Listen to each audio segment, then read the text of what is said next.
मैं प्रवीण कुमार आपके अपने YouTube चैनल बालाजी कैंपस से यहाँ मैं आपका हार्दिक स्वागत करता हूँ। आज हम अपनी पहली क्लास शुरू कर रहे हैं और वो शुरू कर रहे हैं हम करंट अफेयर्स। तो अप्रैल 2020 में भारत के किस पूर्व अटॉर्नी जनरल का निधन हो गया है? दोबारा क्वेश्चन पढ़ रहे हैं हम। अप्रैल 2020 में भारत के किस पूर्व अटॉर्नी जनरल का निधन हो गया है? इसका आंसर है अशोक देसाई। अशोक देसाई वर्ष 1996 से 98 तक भारत के अटॉर्नी जनरल ऑफ इंडिया थे। इसको हम हिंदी में महान न्यायवादी भी कहते हैं। अटॉर्नी जनरल ऑफ इंडिया का पद भारतीय संविधान के अनुच्छेद 76 में वर्णित है। इसके तहत भारत में एक अटॉर्नी जनरल ऑफ इंडिया नियुक्त किया जाता है, जिसको हम महान न्यायवादी कहते हैं। ये भारत का मुख्य कानूनी सलाहकार होता है। नेक्स्ट क्वेश्चन पढ़ते हैं हम। अप्रैल 2020 में भारत पढ़े ऑनलाइन अभियान किसने शुरू किया? देखो, कोरोना की वजह से आपके शैक्षणिक संस्थान, कॉलेज, स्कूल सब बंद है, इसलिए आपका मानव संसाधन विकास मंत्रालय, राज्य सरकार है, ये सभी क्या कर रही है? ऑनलाइन क्लासों को महत्व दे रही है ताकि बच्चों की शिक्षा पर कोई बुरा प्रभाव नहीं पड़े, कंटिन्यू चलती रहे। तो अप्रैल 2020 में भारत पढ़े ऑनलाइन अभियान किसने शुरू किया है? तो किसने शुरू किया भाई? मानव संसाधन विकास मंत्रालय ने। किसके द्वारा? मानव संसाधन विकास मंत्रालय द्वारा। और अपने वर्तमान में मानव संसाधन विकास मंत्री कौन है? रमेश पोखरियाल। विश्व पृथ्वी दिवस 2020 का विषय क्या है? इसका विषय क्या है? क्लाइमेट एक्शन, जलवायु क्रिया। दिवस 22 अप्रैल, विश्व जल दिवस 22 मार्च। नेक्स्ट पढ़ते हैं हम। केंद्र सरकार ने कब तक केंद्रीय कर्मचारियों का डीए स्थगित कर दिया है? स्थगित कर दिया है मतलब उसको रोक दिया है। केंद्र सरकार वर्ष में 2 बार अपने कर्मचारियों को महंगाई भत्ता देता है। एक बार शुरुआत होती है इसकी 1 जनवरी से, वो 1 जनवरी से 30 जून। दोबारा महंगाई भत्ता दिया जाता है 1 जुलाई को। तो अब केंद्र सरकार ने क्या किया है? 1 जनवरी 2020 से जो महंगाई भत्ता मिलना था, बाकायदा केंद्र सरकार ने 4% बढ़ाने की घोषणा भी करती थी, लेकिन अब कोरोना महामारी आने के बाद, आर्थिक स्थिति गड़बड़ाने के बाद केंद्र सरकार ने इसको रोक दिया है। कब तक रोक दिया है? आपका पूरा 2020, 1 जनवरी 2020 से 30 जून 2020, 1 जुलाई 2020 से 31 दिसंबर 2020, 1 जनवरी 2021 से 30 जून 2021 तक इसको रोक दिया है। अब ये जो महंगाई भत्ता है, इसकी शुरुआत कब की गई? तो इसकी शुरुआत भारत में ऑल इंडिया सर्विस एक्ट वर्ष 1951 के तहत वर्ष 1972 से इस महंगाई भत्ते की शुरुआत की गई। भारत में सबसे पहले महंगाई भत्ता बंबई में एक कंपनी ने अपने कर्मचारियों को दिया था और इसकी शुरुआत प्रथम विश्व युद्ध के बाद, विश्व में पहली बार इसकी शुरुआत है। 2 पहिया वाहन निर्माता कंपनी टीवीएस ने वर्तमान में किस कंपनी का अधिग्रहण किया है? 2 पहिया वाहन निर्माता कंपनी, मोटरसाइकिल, स्कूटर, ये जो है ये हमारी है 2 पहिया वाहन निर्माता कंपनी। तो भारत में मुख्य रूप से किसका नाम आता है?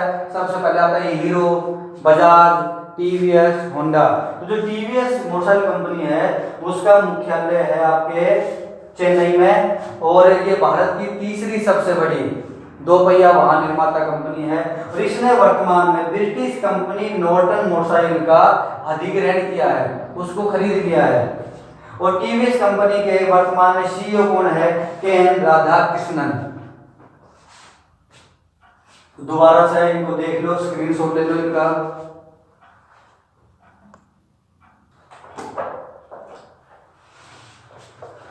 छठा क्वेश्चन देखो।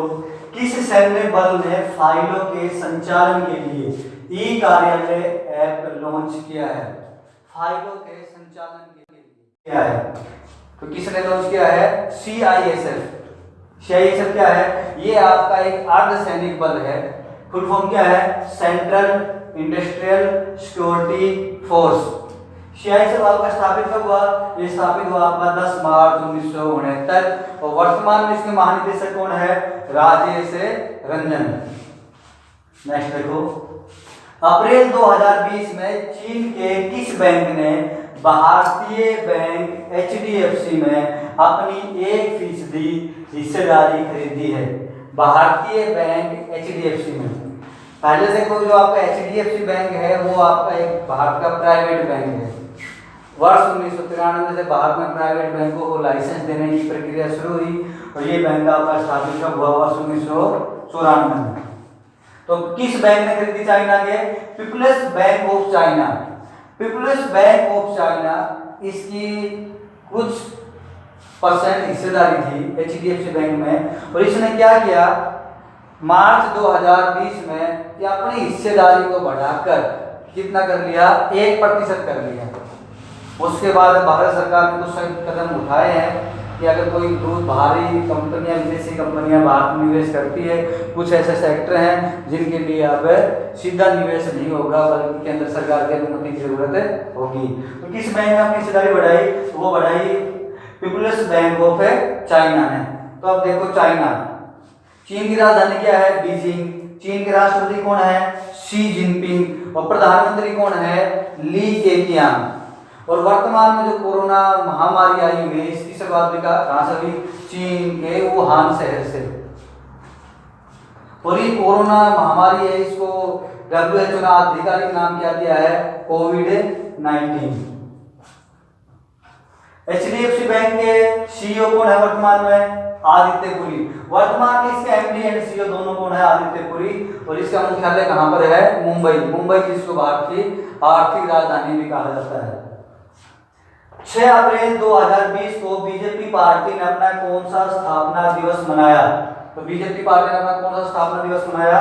वो मनाया 40वां। बीजेपी फुल फॉर्म क्या है इसकी? भारतीय जनता पार्टी। इसकी स्थापना किसने की? इसकी स्थापना की अटल बिहारी वाजपेयी ने वर्ष 1980 में इसकी स्थापना हुई। विश्व की सबसे बड़ी पार्टी है और लगातार दूसरी बार बीजेपी पार्टी से अपने प्रधानमंत्री कौन है? श्री नरेंद्र मोदी। बीजेपी पार्टी के संस्थापक थे अटल बिहारी वाजपेयी। बीजेपी पार्टी के पहले अध्यक्ष भी थे अटल बिहारी वाजपेयी और वर्तमान में जनवरी 2021 से बीजेपी पार्टी के अध्यक्ष कौन है? तो वो आपके जेपी नड्डा के अध्यक्ष हैं। तो ये नंबर के हैं 11वें नंबर के अध्यक्ष। नेक्स्ट देखो, राष्ट्रीय पंचायती राज दिवस के मौके पर प्रधानमंत्री मोदी ने किस पोर्टल का शुभारंभ किया? तो किस पोर्टल का शुभारंभ किया? ये पोर्टल है ई-ग्राम स्वराज्य पोर्टल। क्वेश्चन क्या था? राष्ट्रीय पंचायती राज दिवस के मौके पर। तो राष्ट्रीय पंचायती राज दिवस मनाया कब जाता है? तो ये मनाया जाता है 24 अप्रैल को। 24 अप्रैल 1992 ये जो आपका पंचायती राज अधिनियम है ये संसद से, भारतीय संसद से पारित हुआ। 24 अप्रैल 1993 से इसकी शुरुआत हुई और हरियाणा सरकार ने इसको कब अपनाया था? हरियाणा सरकार ने अपनाया 22 अप्रैल 1994 को। तो केंद्र सरकार कब अपनाती है? प्रधानमंत्री नरेंद्र मोदी ने ई-ग्राम स्वराज्य पोर्टल का शुभारंभ किया। अप्रैल 2020 में देश का पहला ऑनलाइन पशु उपचार केंद्र कहाँ शुरू किया गया है? तो ये कहां पर शुरू किया गया? नारनौल में। देश का अप्रैल 2020 में देश का, नहीं राज्य का, देश का पहला ऑनलाइन पशु उपचार केंद्र कहां पर शुरू किया गया है? तो ये नारनौल में। नारनौल कहां पर है? हरियाणा के महेंद्रगढ़ जिले में। तो कहां पर शुरू किया गया? नारनौल में। इसका स्क्रीनशॉट ले लो।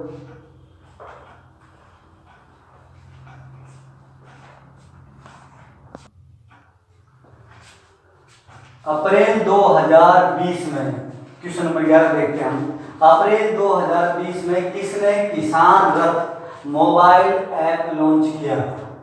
किसने किसान रथ मोबाइल ऐप लॉन्च किया? देखो नाम से देखो, किसान रथ। तो किसके लिए शुरू किया गया? ये किसानों के लिए। किसानों के लिए कौन शुरू करेगा? आपके कृषि मंत्री। तो किसने शुरू किया? कृषि मंत्री नरेंद्र सिंह तोमर ने। तो कृषि मंत्री नरेंद्र सिंह तोमर ने एक ऐप लॉन्च किया है, किसान रथ। अब ये ऐप क्या काम करेगा? अब किसानों ने अपनी फसलों को मंडियों में बेचना है। कोविड-19 जो है उसका प्रभाव चल रहा है, मंडियों में भीड़ नहीं लगे, इसको ध्यान से रखते हुए जो ऐप लॉन्च किया है किसान रथ। इस ऐप में क्या होगा, इस ऐप में आपको सूचना मिलेगी कि किस दिन आपकी फसल को बेचा जाएगा। एक तो ये है, इसके जरिए आप फसल को मंडी में ले जा रहे हैं, किससे ले जाओगे, ट्रैक्टर से, तो इसके जरिए आप ट्रैक्टर को भी बुक कर सकते हो। तो इसके लिए कौन सा ऐप लॉन्च किया कृषि मंत्री ने, किसान रथ है। थोड़ी देर पहले क्वेश्चन में गलती बोल दिया कि जो आपके बीजेपी पार्टी के अध्यक्ष हैं जेपी नड्डा, वो मैंने बोल दिया कि वो बने आपके जनवरी 2021 में। कब बने हैं, कोई 2021 आई नहीं है, जनवरी 2020 में, उसकी लिखे दी मेरे को। नेक्स्ट देखो, हरियाणा सरकार ने कोविड-19 की कवरेज करने वाले पत्रकारों के लिए कितने रुपए के बीमा की शुरुआत की है? 10 लाख रुपए। अगर उनको कुछ हो जाता है, उनके साथ कुछ दुर्घटना हो जाती है, तो कितनी राशि मिलेगी उनके परिवार वालों को? 10 लाख रुपए। किसने शुरुआत की है इसकी? हरियाणा सरकार ने। अब आपके हरियाणा के मुख्यमंत्री कौन है? मनोहर लाल खट्टर, दूसरी बार मुख्यमंत्री बने हैं हरियाणा के।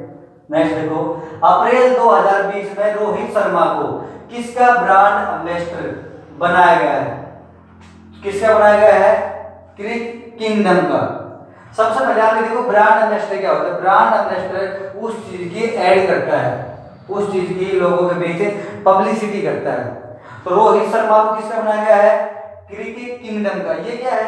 ये आपकी संयुक्त अरब अमीरात एक कंपनी है जो क्या करती है, जो ऑनलाइन क्रिकेट की कोचिंग देती है, खिलाड़ियों को देती है, कोच को भी देती है।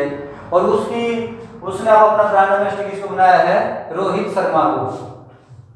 केंद्र सरकार ने डाक कर्मचारियों को कितने रुपए का कोविड-19 मुआवजा देने की घोषणा की है? केंद्र सरकार ने जो डाक कर्मचारी है कोविड-19 के समय जो काम कर रहे हैं, उनके तहत कितने रुपए बीमा की घोषणा की है? तो कितने रुपए बीमा है? 10 लाख रुपए। देखो डाक कर्मचारी इस मुश्किल स्थिति में भी अपना काम कर रहे हैं, तो उसके लिए केंद्र सरकार ने उनकी सहायता राशि, उनको मुआवजा के रूप में कितने रुपए घोषणा की है? 10 लाख रुपए की। अब आपके वर्तमान में सूचना प्रसारण मंत्री कौन है? तो वो आपका कौन है? रविशंकर प्रसाद। अब देखो ये घोषणा किसके लिए की गई है? डाक कर्मचारियों के लिए। तो डाक, तो हरियाणा भारत में डाक कार सेवा की शुरुआत किसने की? तो शुरुआत की वर्ष 1854 में लॉर्ड डलहौजी के द्वारा भारत में आधुनिक डाक कार सेवा की शुरुआत की गई। ये आपका डाक कार मंत्रालय किसके अंतर्गत आता है? तो ये आपका संघीय सूची में है, केंद्र सरकार का अधीन आता है आपका। नेक्स्ट क्वेश्चन है, किस राज्य सरकार ने कोविड-19 में लगे डॉक्टरों वेतन दोगुना करने की घोषणा की है? कोविड-19 में अगर सबसे अधिक कोई अगली पंक्ति में काम कर रहा है तो वो आपके हैं डॉक्टर, नर्स, पुलिस। तो अब हरियाणा सरकार ने डॉक्टर और नर्स जो इस महामारी में अपने काम में लगे हुए हैं, उनका दोगुना वेतन देने की घोषणा की है। उससे पहले हरियाणा सरकार ने जो पत्रकार हैं उनके लिए भी 10 लाख रुपए की घोषणा की। केंद्र सरकार ने डाक कर्मचारियों के लिए 10 लाख रुपए बीमा की घोषणा की। नेक्स्ट क्वेश्चन देखो, अप्रैल 2020 में बीएसएनएल ने किस बैंक के साथ मिलकर पेमेंट प्लेटफॉर्म लॉन्च किया है? ई बैंकिंग की तरफ भारतीय बाजार बढ़ता हुआ नजर आ रहा है। इस क्षेत्र में रोज नई नई कंपनियां आ रही है, तो इस क्षेत्र में अभी अपना पाव किसने रखा है? बीएसएनएल ने। और किसके साथ है? एसबीआई के साथ। कौन सा प्लेटफॉर्म लॉन्च किया है? तो भारत इंस्टा पे। बीएसएनएल ने एसबीआई बैंक के साथ मिलकर भारत इंस्टा पे पेमेंट प्लेटफॉर्म लॉन्च किया है। किसने लॉन्च किया है? ये बीएसएनएल ने। किसके साथ मिलकर किया है? तो एसबीआई के साथ मिलकर। बीएसएनएल की फुल फॉर्म क्या है? भारत संचार निगम लिमिटेड। ये बना कब? आपका वर्ष 2000 में। एसबीआई कब स्थापित हुआ? तो इंपीरियल बैंक ऑफ इंडिया का नाम वर्ष 1955 में क्या रखा गया? SBI, state bank of India. ये वर्तमान में भारत का सबसे बड़ा वाणिज्यिक बैंक है। नेक्स्ट क्वेश्चन देखो, किस राज्य सरकार ने ई लर्निंग हेतु स्माइल योजना शुरू की है? तो किस राज्य सरकार ने शुरुआत की है? राजस्थान। राजधानी क्या है? जयपुर। मुख्यमंत्री कौन है? अशोक गहलोत। नेक्स्ट क्वेश्चन, विश्व मलेरिया दिवस 2020 का विषय क्या है? थीम क्या है? तो थीम क्या है? Start with me. विश्व मलेरिया दिवस ये 25 अप्रैल 2008 से इसकी किसने शुरुआत की? WHO ने। WHO क्या है? World health organisation. इसने मलेरिया के प्रति लोगों को जागरूक करने के लिए 25 अप्रैल 2008 से इसकी शुरुआत की। और इस बार का इसका विषय क्या है? Start with me. कोई भी दिवस कब मनाया जाता है उससे इंपॉर्टेंट क्या है कि इस बार का उसका विषय क्या है। तो मैंने आप लोगों के सामने ये 18 क्वेश्चन रखे करंट अफेयर्स के अप्रैल 2020 के। जो भी अप्रैल मंथ के और क्वेश्चन बचे हुए हैं या जो भी मार्च मंथ के महत्वपूर्ण क्वेश्चन है वो हम अपने अगली वीडियो में लेकर आएंगे। तब तक घर पर रहिए, सुरक्षित रहिए।